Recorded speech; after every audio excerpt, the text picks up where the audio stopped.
Hey guys, it's me again, Barry with Barry's 8-track and classic car radio repair.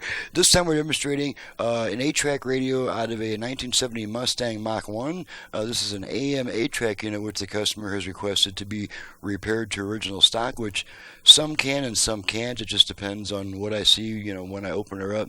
Some have leaky output transformers, and you can see the shellac dripping out of them, and of course those aren't good candidates for repair to original stock, and those radios need to be converted. But this one I was able to save. One thing I'll point out to all you guys really is the track change button. A lot of guys have a habit of really mashing this track change button, and what they end up doing is, I'll explain how these controls work. This is your typical, the same general type of control that's in this radio, and you can see this is a multi-section. The first two sections are for the tone. They control the tone. The middle section is the push for track change switch. And then the last two are for the volume control, and then finally on the end here we have the master on-off switch for the for the entire unit.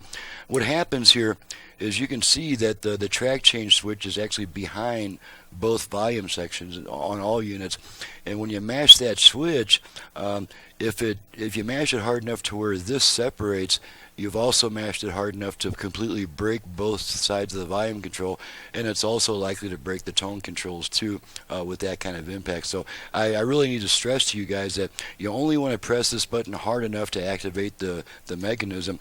If you press it and you hear a little hum, or you hear that it's trying to change but it's not changing, press the button any harder is not going to make it any better. The track change mechanism needs to be serviced, and it needs to be sent in. Don't mash this track change button. On this one, it was minor damage, but it was not to the point where it broke. It actually broke the switch and the controls, but I did need to get in there and kind of try to coax it back together through means that I'm not really proud of, but it's either that or charge another $200 to strip this thing, remove the volume control, do a conversion, and everything back to snuff. So let's go ahead and turn this on. I've got it set to the strong AM station in my area. Intelligence, all of that is gone. And then just to make sure we can tune all the way from end to end, just do that real quick. You can see that pointer moving across. Maybe you can't, but and then we'll move on. And we got two very weak stations around this end of the dial. Then I put them into an There's one of them, and the other one. And we'll just make sure that the presets will operate. Oh, and I forgot to mention that I also replaced all the. This is the model on which the buttons very easily break, and so I replaced the entire set with aluminum buttons that I fabricate by hand in my shop. So we'll just make sure that all the presets can be preset. I've already got them preset to the stations that I do receive. So his monotone at the there's time, the one station, the two. A good way to do that. And then the third one that we get. Okay, let's make sure both speakers are working. Saturday, okay, work our balance control to the left, 28th and 29th, to the right. And that is in Prescott, Arizona. Okay, make sure our tone control Scotty can pull that up and tell me where that then does its thing, making it sound like crap. To an early break, I am on the phone. Okay, turn the tone control back up. Lady Deborah wants to. Okay, now we got going to test the 8-track function. Got some Neil Sedaka here. I love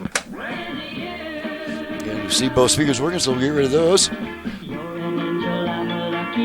going to switch tracks a bunch of times.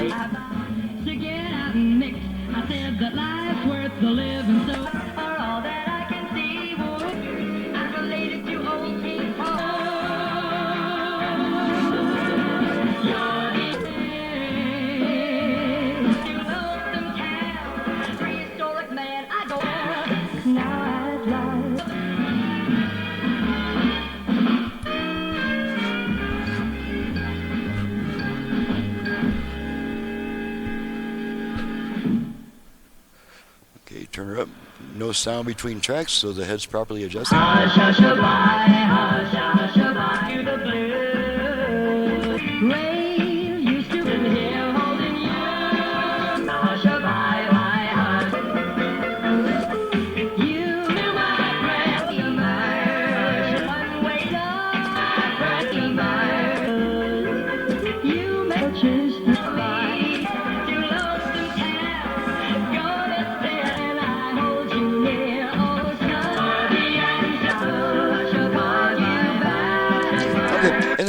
And another thing Right. that I just thought of, and actually because of this unit, is this unit has been left in track 4 position for a number of years, and what that does is it keeps a spring compressed that really needs to expand again, to be able to put the head back up to track 1. So it's really best, even though people are probably used to removing their tapes at the end of track 4, it's really best to go ahead and let it switch back to track 1 before pulling it out. That'll keep those track change mechanism springs springy and healthy.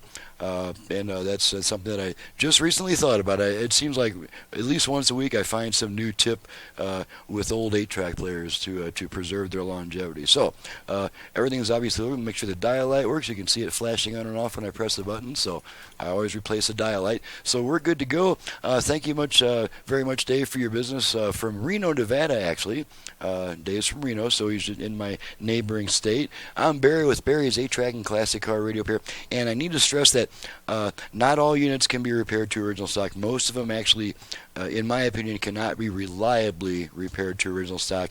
And in the case of, like, for instance, Delco radios, which use a preamp chip that you're just never going to find as a new part, and they go out left and right, so you're not going to find a reliable used one either. In those cases, more and more, the radios are going more towards requiring internal conversion to be fully operational and reliable over the long term. So that being stated, I'm Barry with Barry's 8-track and classic car radio repair, and you know how to reach me. Just look below in the description, and you'll figure out how to reach me. Thanks so much for watching and listening, guys, and we'll see you next time.